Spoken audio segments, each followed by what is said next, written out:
Right friends, இந்த வீடியோவில் நம்ம இதை பற்றி பார்க்க போகிறோம்னா டிபார்ட்மெண்ட் ஆஃப் லேண்ட் ரிசோர்ஸஸ், மத்திய அரசினுடைய இந்த லேண்ட் ரிசோர்ஸஸ் டிபார்ட்மெண்ட்டில் இருந்து பத்திரப்பதிவு சட்டம் 1908 ஒரு சில திருத்தங்கள் மேற்கொண்டு அதற்கான வரைவு மசோதா வெளியிட்டிருக்கிறாங்க.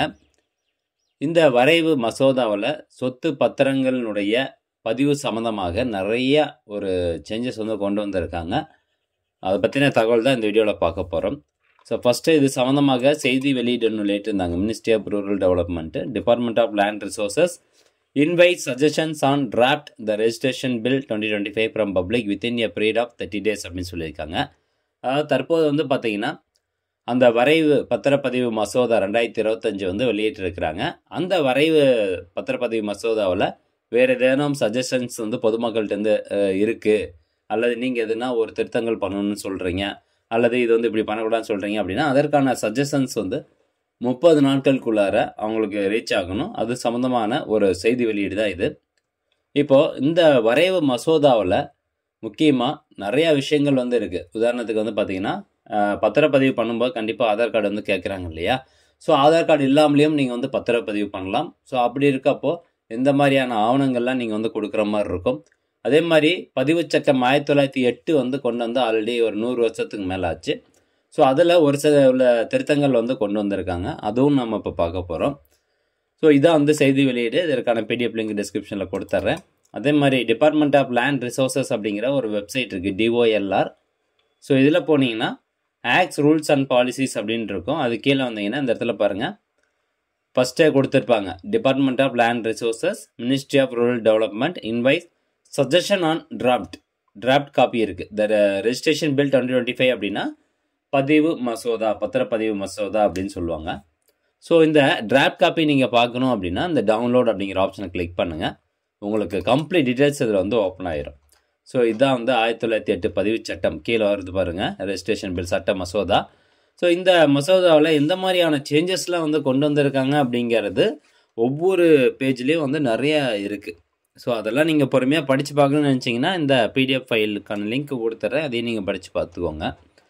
இப்போ குறிப்பாக என்ன மாதிரியான சேஞ்சஸ் வந்திருக்கு அப்படின்னு பார்க்கலாம். அதாவது சொத்து பத்திரங்கள் மற்றும் பிற ஆவணங்களின் பதிவை இணையவழியில் மேற்கொள்ள வழிவகை செய்யும் புதிய வரைவு மசோதாவின் கீழ் பத்திரப்பதிவுக்கு விருப்பத்தின் பேரில் ஆதார் அடிப்படையிலான சரிபார்ப்பை மேற்கொள்வதற்கான பிரிவு இடம்பெற்றுள்ளது.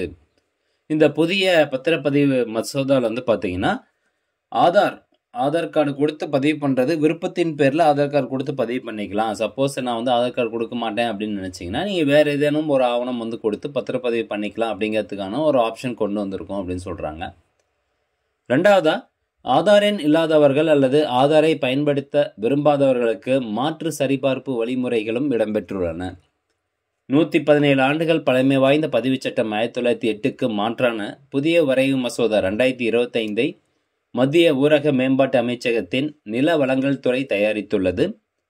காகித பயன்பாடு இல்லாத நவீன பத்திரப்பதிவு முறையை நோக்கமாக கொண்டு இம்மசோதா உருவாக்கப்பட்டுள்ளது. ஸோ இனிமேல் மேனுவலாக நம்ம எந்த ஒரு பேப்பர் டாக்குமெண்ட்ஸும் பத்திரமும் தேவையில்லை, ஆன்லைன் மூலமாகவும் டேரெக்டாக பதிவு பண்ணுற மாதிரியான ஆப்ஷன் கொண்டு வரதா சொல்கிறாங்க. இணையவழியில் ஆவணப்பதிவு, மின்னணு சான்றுகள் சமர்ப்பிப்பு, ஆவணங்கள் ஏற்பு மற்றும் மின்னணு பதிவு சான்று வழங்கல், எண்ம ரீதியில் ஆவணங்கள் பராமரிப்பை ஊக்குவிக்கும் புதிய பிரிவுகள் இடம்பெற்றுள்ளன. பொதுமக்களின் கருத்தறிவதற்காக, அதாவது சஜஷன்ஸ் அண்ட் ஃபீட்பேக், இம்மசோதா வலைதளத்தில் வெளியிடப்பட்டுள்ளது. இதுதான் அந்த மசோதா. இதற்கான PDF லிங்க் நான் டிஸ்கிரிப்ஷனில் கொடுத்துட்றேன், பாருங்கள். சமகால தேவைகளுக்கு ஏற்ப பதிவு சட்டத்தின் கீழ் விற்பனை பத்திரங்கள், பரிசு பத்திரங்கள், அடமான பத்திரங்கள், குத்தகை பத்திரங்கள் போன்ற அசையா சொத்துக்கள் தொடர்புடைய ஆவணங்கள், உயில்கள், பிற நீதிமன்ற ஆணைகள் உள்ளிட்ட ஆவணங்கள் கட்டாய பதிவுக்கு உட்பட்டதாகும். வரைவு மசோதாவின் கீழ் சொத்து மற்றும் பிற பரிவர்த்தனை நடைமுறைகளில் சமகால தேவைகளை பிரதிபலிக்கும் வகையில் கட்டாய பதிவு மற்றும் தேவையான ஆவணங்களின் பட்டியல் விரிவுபடுத்தப்பட்டுள்ளது. ஸோ எந்த மாதிரியான டாக்குமெண்ட்ஸ்லாம் தேவைப்படும், பதிவுதாரர், அதாவது பத்திரப்பதிவுதாரர் இருக்கா பார்த்தீங்களா, சப் ரெஜிஸ்டர், அவர் எந்த மாதிரியான குவாலிஃபிகேஷன்லாம் இருக்கணும் அப்படிங்கிற நிறையா ஒரு சேஞ்சஸ் கொண்டு வந்திருக்காங்க. புதிய அமைப்பு முறையின் நிறுவன கட்டமைப்பை நவீனமாக்கும் இம்மசோதா பதிவுத்துறையில் கூடுதல் மற்றும் உதவி தலைமை ஆய்வாளர் பணியிடங்களை அறிமுகப்படுத்துகிறது. பதிவுத்துறை தலைமை ஆய்வாளர்கள், பதிவாளர்கள், சார் பதிவாளர்களின் நியமன நடைமுறைகளை நெறிப்படுத்துகிறது. பார்த்தீங்களா? அதே மாதிரி இணையவழியில் ஆவணங்கள் பத்திரப்பதிவு நடைமுறையை குடிமக்களும் சிறு வர்த்தகர்களும் எளிதாக அணுகுவதற்காக எளிய மொழி வரைவு, எண்ம செயல்முறை மற்றும் வெளிப்படையான நடைமுறைகளை ஊக்குவிக்கிறது. தற்போதைய சட்டத்தின்படி பத்திரப்பதிவுக்கு தேவையான ஆவணங்களை நேரில் வழங்க வேண்டும். பத்திரப்பதிவு செய்வோர் தங்களின் பாஸ்போர்ட் அளவு புகைப்படத்துடன் கைரேகையை பதிவு செய்ய வேண்டும். ஆனால் வரைவு மசோதாவில் ஆவணங்களை இணையவழியிலோ அல்லது நேரிலோ வழங்க வழிவகை செய்யப்பட்டுள்ளது. ஆவணத்தில் கையொப்பம், பாஸ்போர்ட் அளவு வண்ண புகைப்படம் அல்லது டிஜிட்டல் கேமரா வாயிலான புகைப்படம், நேரடியான அல்லது பயோமெட்ரிக் இயந்திரம் மூலமான கைரேகை பதிவுடன் நிரந்தர கணக்கு எண்ணையும் சமர்ப்பிக்க வேண்டும். இது இப்போ இருக்கக்கூடிய நடைமுறையிலும் இந்த மாதிரி தான் இருக்குது. பட் அது வந்து சட்டத்தில் புதிய திருத்தங்களாக கொண்டு வந்திருக்கிறதா சொல்கிறாங்க. ஆவணப்பதிவு மேற்கொள்வோர் விருப்பத்தின் பேரில் ஆதார் அடிப்படையிலான சரிபார்ப்பு அல்லது மாற்று முறையிலான சரிபார்ப்புக்கு உட்படுத்தப்படுவர். ஆதார் இல்லை என்பதற்கான எவருக்கும் ஆவணப்பதிவு நிராகரிக்கப்படாது. பார்த்தீங்களா? ஆதார் கார்டு இல்லை அப்படின்னாலும் உங்களுக்கு ரெஜிஸ்ட்ரேஷன் பண்ணி கொடுக்கணும் அப்படி சொல்கிறாங்க. ஆனால் இப்போ மோஸ்ட்லி எல்லாத்துக்கிட்டையுமே ஆதார் கார்டு இருக்குது.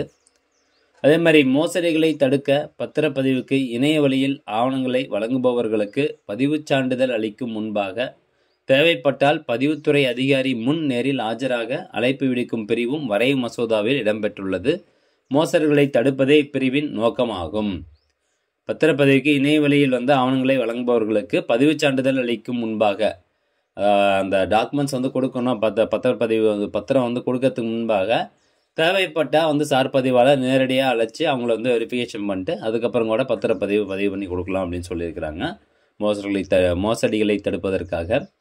இதேபோல் பதிவு மறுப்புக்கான நிபந்தனைகளை வரையறுக்கப்பட்டுள்ளன. மேல்முறையீட்டுக்கான வழிமுறையும் இடம்பெற்றுள்ளது. பதிவுத்துறை அலுவலகங்களில் கணினி, ஸ்கேனர் உள்ளிட்ட உள்கட்டமைப்பு வசதிகளை உறுதி செய்யும் பிரிவுகளும் அடங்கியுள்ளன. இம்மசோதா மீதான தங்களின் யோசனைகள் மற்றும் கருத்துக்களை பொதுமக்கள் 30 நாட்களுக்குள் தெரிவிக்கலாம் என்று மத்திய அரசு கேட்டுக்கொண்டுள்ளது.